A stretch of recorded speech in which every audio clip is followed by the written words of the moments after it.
Most trading strategies force you to be a fortune teller. You're guessing, which way is this stock going to go? What will the Fed do? Will this company beat its earnings? Relative value doesn't ask you to predict the future. Instead of asking, where's this going? It asks a much simpler question. Why is this gap this wide right now, and how likely is it to close over time? In this video, I'll walk you through what relative value actually is as a strategy type, 2 clean examples of how it works in practice, and where the edge breaks down and why that matters. If you're new here, I'm Mark Anderson, construction worker turned 0DT and multi-strategy hedge fund manager of MBH Capital Management. I've sold over $100 million in 0DT option premium and traded for over 1,000 consecutive days. I make these videos to help thoughtful investors see how the market actually works. Relative value looks for pricing discrepancies between 2 related instruments and bets that the relationship snaps back to normal over time. This is not pure arbitrage. Arbitrage is 2 identical things mispriced where you can lock in a near risk-free profit immediately. Relative value is messier. The assets are similar but not identical. The relationship has been stable historically, but convergence is probable and not guaranteed. The core tool is correlation over time.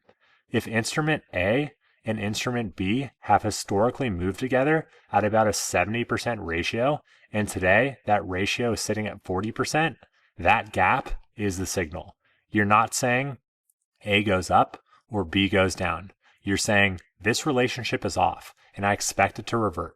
Think of it like this. Your gut is pattern recognition built off a lifetime of noisy experiences. Relative value is the systematic version of that, a macro story for why 2 things should be related, plus math to confirm why the current gap is actually unusual.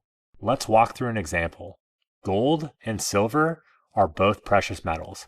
They respond to many of the same forces: inflation fears, dollar moves, risk-off behavior. Historically, they've moved together at a fairly stable ratio. For simplicity, say silver tends to move 70 to 75% as much as gold in the same direction over time. Now imagine, over a meaningful window, silver is only moving 40% as much as gold. Silver is lagging. It's an unusual relationship. A relative value trade here could be long silver and short gold. You're not predicting where gold will go. You're expressing a view that the gap between them shrinks back towards historical norms. If you're right, you can make money whether metals go up, down, or sideways, as long as silver closes the gap relative to gold's price.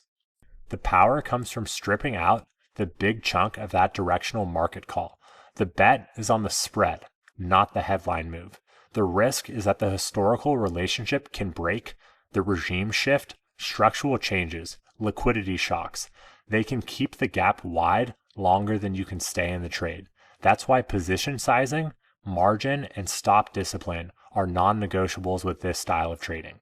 Options on the same underlying with different expirations usually have pretty predictable relationships and implied volatility and time decay. For example, a 4-day option and a 7-day option on the same asset under normal conditions, as time passes, their pricings and implied volatility tend to converge along a fairly consistent path. When that convergence is too fast or too slow compared to history, that's a relative value trade and setup. You can structure a calendar spread that bets on the convergence rate returning to normal without needing a strong view on whether the underlying will go up or down. This is the kind of edge that's very hard to capture manually and almost impossible to scale without real infrastructure, live data, tight execution, and the ability to juggle many legs at once.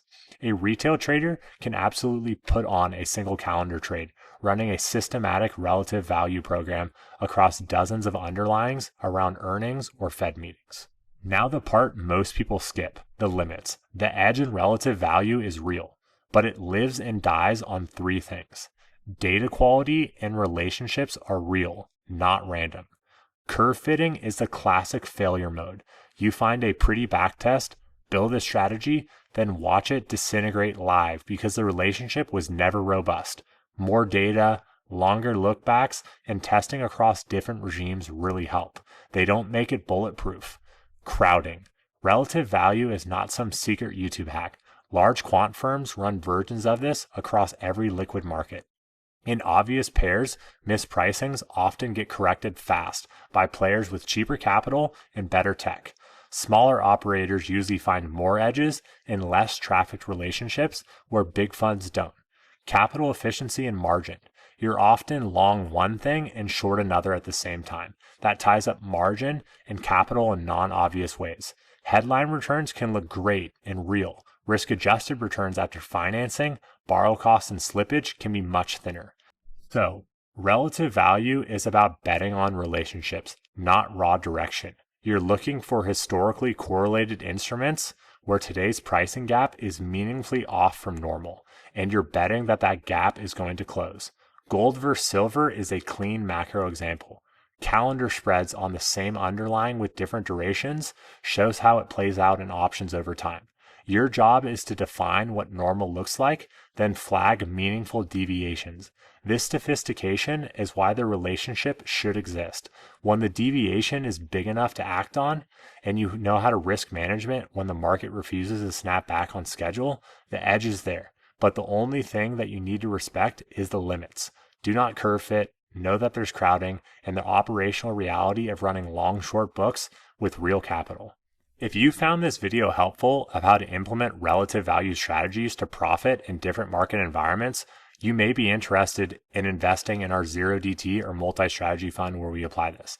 I have 2 links in the description for accredited investors, one to book a call with us to discuss investment in MBH1, our 0DT fund, or MBH2, our multi-strategy fund. The second is to subscribe to our newsletter where you can keep up with our monthly performance, our latest research, and performance attribution for each of our strategies.